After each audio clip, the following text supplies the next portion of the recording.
I remember, Victoria, when I was a student at United Seminary in Dayton, Ohio, finishing up my doctoral work. And the focus of my research, you all, was on preaching as a form of pastoral care. And one of the books that was recommended to me by my doctoral mentor was a book by a Russian gentleman by the name of Arthur Janov. Now, Janov wrote a book entitled The Primal Scream. The subtitle of the book was Primal Therapy, The Cure for Neurosis. Now, the book examines an experience that Janov conducted with 63 persons who were facing various types and forms of neurosis. I promise I'm going somewhere. The experiment calls for the persons he studied to go into a room alone, be reminded of the thing or the person that was frightening them or terrorizing them. And when the pain seemed to be overwhelming, the participants were instructed to scream "Daddy" as loud as they could. Don't miss what I just said now.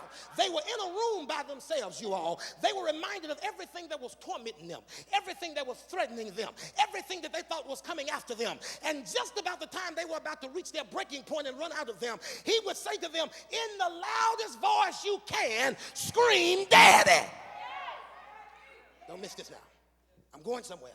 Janov asserts that memories are suppressed along with the pain that's associated with them, because that feeling of pain restores the memories that you want to keep suppressed because you don't want to remember, because remembering gives you pain. I'm going to turn the corner in just a second.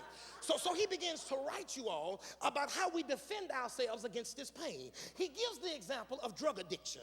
He says the drug addict cannot defend himself against the pain or from the pain, so the addict develops a relationship with the needle. Please stay with me now. So there's the pain, the needle, and then there's the relief. He said there's the pain, there's the needle, and then there's the relief. Now, the removal of the needle, you all, will bring pain, because the needle represents relief from the tension. So regardless of the pain from the use of the needle itself represents relief. So I will take the pain of the needle because of the relief I think it gives me from the deeper pain I've been trying to suppress. You still ain't got it. But now, according to Janov, here's the problem. The needle and the relief it provides is only for the surface and only for the moment.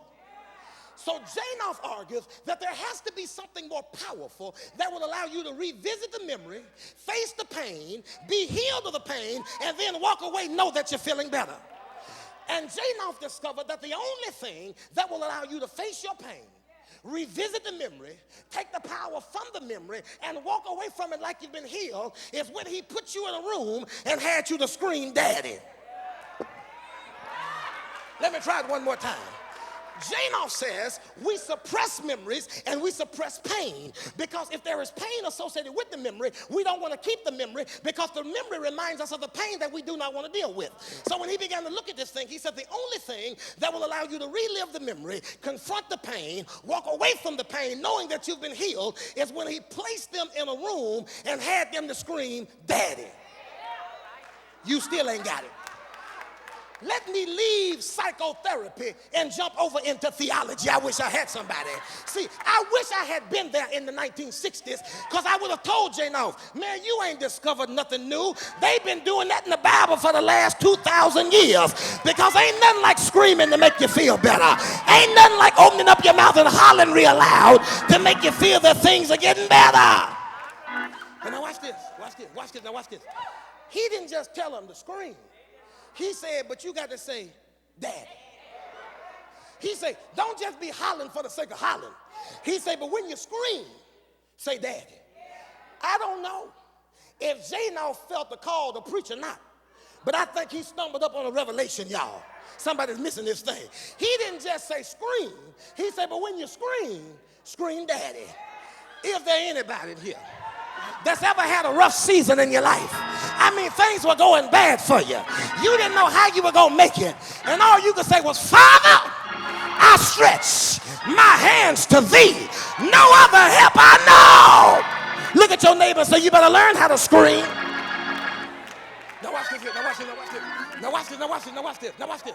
Somebody said, "Now, Davis, I ain't sure about this screaming thing." That's because you don't go to Sunday school. Let me help you. The Bible says that Joshua marched his army down to Jericho's walls. And for 6 days, they had been marching. They didn't even see a crack in the wall. They said, God, did you forget to tell us something? God said, what's the problem? They said, God, we've been marching for 6 days and ain't nothing happened. God said, I didn't tell you if you march, the wall gonna fall. He said, I'll tell you what you do. March one more time. And when you march this time, open up your mouth and scream. And the walls will begin to fall. See, now you must understand. Let me help you. You must understand, see, it's not just about the scream, but instead it's the sound. There is something about sound that prompts God to move in the atmosphere. You still ain't got it. The Bible says that God called Gideon a mighty warrior. He hadn't fought anybody. God says, Gideon, I want you to go down there and I want you to fight with the Midianites. Gideon said they got 30,000 soldiers and they ready to battle. Gideon said, give me a couple of days to get my army together. He had 22,000 officers. God said, you got too many. You need to get rid of some of them. He said, all right, God. He came back. He said, God, I got 10,000. He said, you still got too many. He came back. He said, God, I got it down to 300. He said, God, what are we supposed to do with 300? He said, just do what I tell you. He said, when you get down there to fight the Midianites, don't you take a sword and don't take a shield. He said, the only thing I want you to take is a trumpet, a lantern, and a water pitcher. I can't get no help in here. They're getting ready to march against 30,000 people. And they got a trumpet, a lantern, and a water pitcher. The Bible says when they marched down there and saw the Midianites, Gideon says, when I give the signal, all I want you to do is break your water pitcher. The Bible says that when they saw the Assyrian army, Gideon blew his horn and his 300 men broke their water pitchers. And the Bible says that the enemy took off running because it sounded like a mighty army. You still ain't got it. You still ain't got it. You still ain't got it. The Bible says that there were 4 lepers getting ready to go into Samaria. They recognized that the lepers were outcasts. They had no business going into the city. The 4 lepers looked at one another and said, listen, if we stay out here, we're going to die. If we go in the city, we're going to die. We might as well take a chance. Them 4 lepers got together. And the Bible says that when they made it to the city, that the Assyrians took off running. And I said, Lord, why did they take off running? I read down 3 more verses, and they said the Assyrians said we ran because we heard the sounds of horses and chariots. I can't get no help in here. There is something about the power of sound.